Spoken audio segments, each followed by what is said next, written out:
I am Dhruvi. I am a first year MBA student at IIM Kashipur and I have scored 98.7 percentile in CAT 2022.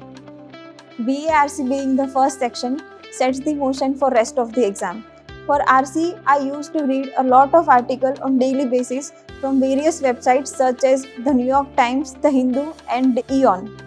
This not only helped me improve my grammar and expand my vocabulary, but reading from different sources brought diversity in my reading to prosper the skills of how to read and comprehend the passage and get the main idea out of it, and critically analyze the important things from the given passage. Next, while attempting the questions, instead of only trying to find the correct answer, I started by eliminating the wrong options first. I also tried to give a proper rationale for why I thought the choice was wrong. This helped me getting the more answers right.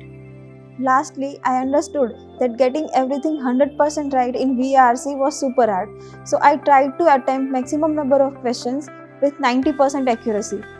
This helped me keep a balance between getting things right and trying enough questions. Thank you and all the best.